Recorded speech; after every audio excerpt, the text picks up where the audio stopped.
What's up, everybody? Welcome to another episode of China Update, where I try and help you guys keep on top of the world's number 2 economy. My name is Tony. For those of you watching for the first time on this channel, we discuss the big macro developments coming out of China, economic, political, geopolitical, military, etc., based on a sober analysis of the facts as we know them. So if that is something that you're interested in, and if you want to be just as informed as my clients, maybe consider subscribing. For everyone else, it's good to see you.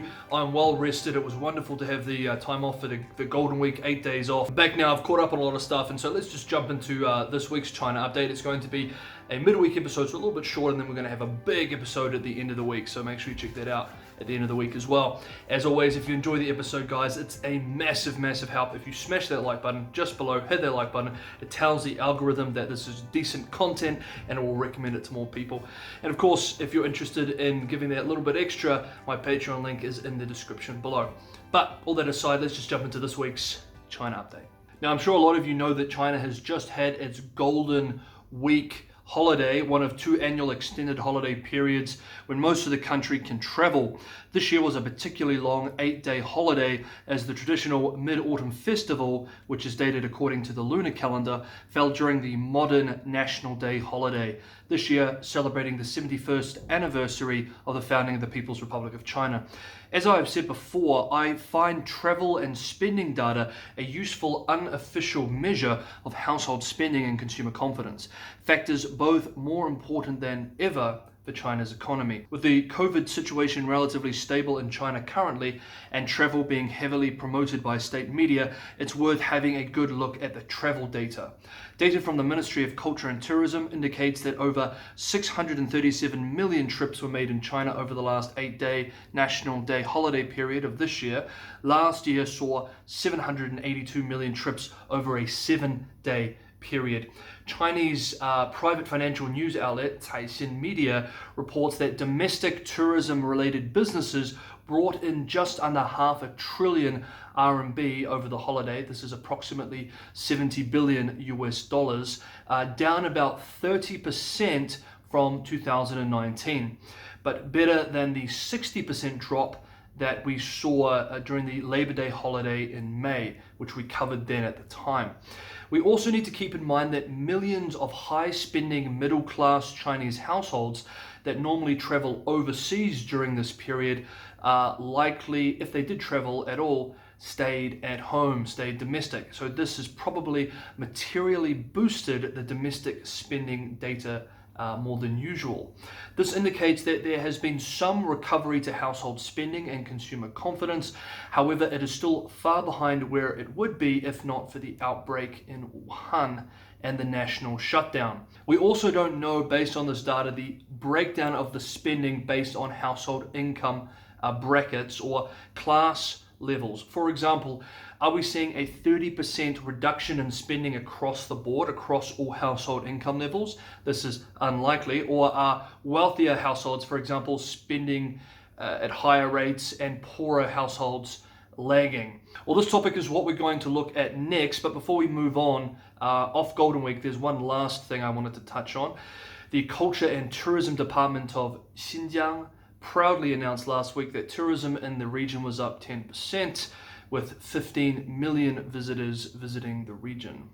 The China Household Finance Survey is published every quarter by a Chinese public think tank and Alibaba's Ant Financial Company. The report found that most households in the bottom 60%, those earning less than 100,000 RMB per year, approximately 14,650 USD per year, said their wealth declined in the first half of 2020, with most of the top 20% of households seeing an increase in their wealth. A foreign research firm based in Beijing called Gavacal Dragonomics calculated that the economic hit to this poorest 60% of households this year could reach as high as 1.35 trillion RMB, or approximately 200 billion US dollars.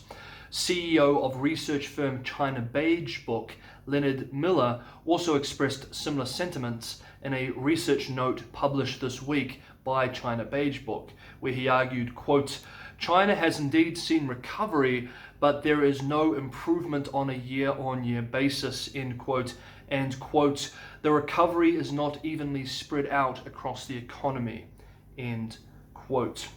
General Secretary Xi Jinping is currently in the middle of his very own southern tour.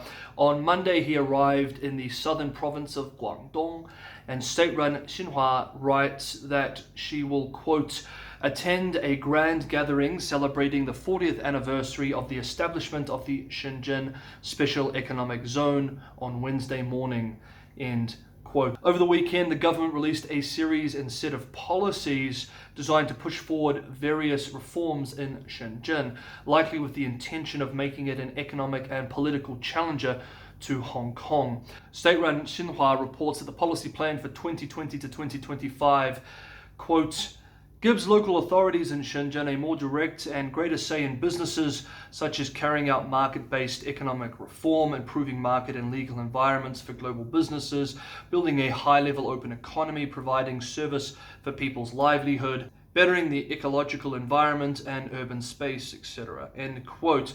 While the plan on paper does significantly relax many rules regarding land, people, technology, and money, it does not free the flow of people or capital like Hong Kong has, or used to have.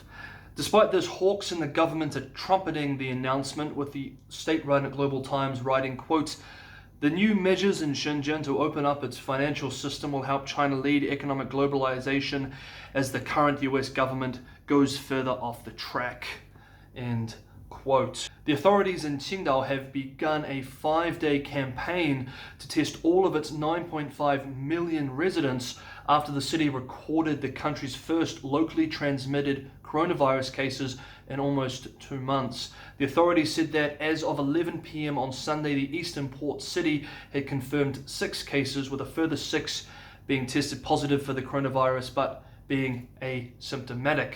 The cases appear to be linked with the Qingdao Chest Hospital, now under lockdown, which has been treating coronavirus patients arriving from abroad. On Monday, the National Health Commission in Beijing said that it had dispatched a special team to guide the work in Qingdao. By Monday evening, the city said that it had tested over 1 million people. No new positive test results were found. We will see how this develops, and I'll keep you guys updated. Every time a full city like this is tested, it is a very, very expensive process.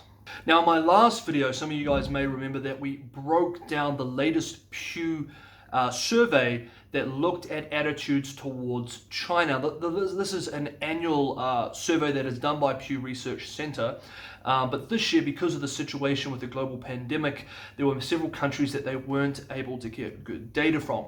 So this particular survey looked mostly at Western countries as well as 2 in East Asia, South Korea and Japan.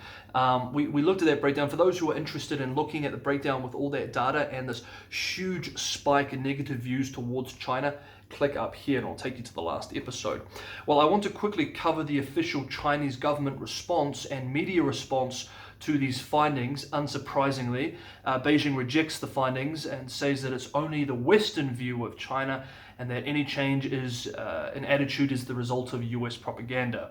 At a press conference on Friday of last week, Chinese Foreign Ministry spokesperson Hua Chunying told reporters, quote, the survey only sampled 14 developed countries, including the United States, Canada, Australia, and the United Kingdom, and some other Western countries. They only represent the Western countries' perspective of China, not the general view of the international community. We've seen for a while some American politicians trying to shift the blame by stigmatizing and demonizing China with the pandemic and other issues, and spreading lies and false information about China. This will, of course, seriously mislead people in the US and the countries you mentioned with regard to the true Chinese epidemic response, and poison the atmosphere for China to develop relations with other countries. End quote. Of course, the survey that we discussed did include non-Western countries, South Korea and Japan, which has seen very high, some of the highest in the survey, and sustained levels of unfavorability towards China. But we can actually test Ms. Hua's position by examining last year's data, Pew Research data, in terms of global attitudes towards China, where they were able to collect data from dozens of non-Western countries. Now, this was before the pandemic, so there is a strong likelihood that these attitudes may have materially changed since then. It'll be interesting to see what these levels are particularly in places like India, Brazil, and Russia, not to mention Eastern Europe and other places, once you can get better data. But let's have a look at the 2019 data set from Pew Research Center and see whether Ms. Hua's comments are reasonable or not. Okay, so here's the data. Now you can see with the title there, International Opinions of China Divided. So it is fair to say that there isn't negative views around the world, and we can see that there does appear to be very strong unfavorable rates in North America and Western Europe. But then when we look at, say, Eastern Europe, there's a mix. There are places that are more positive and places that are more negative. Russia and the Ukraine are overwhelmingly favorable.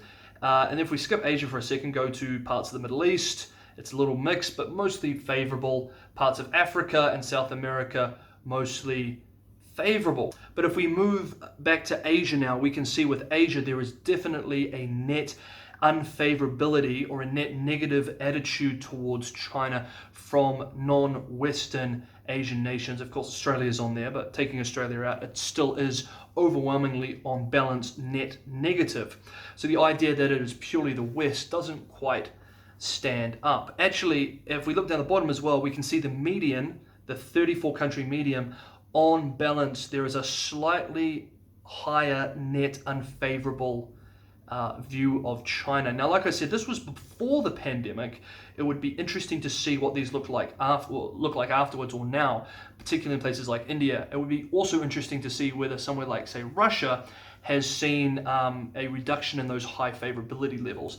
What's interesting is that there might not be a correlation with the West towards China, but indeed surrounding development or wealth of countries. And this was also included in that Pew Research Center report from spring 2019. You can see that there seems to be a 0.73 correlation between wealth and attitudes towards China, with a couple of important exceptions. Japan, very high levels of unfavorability.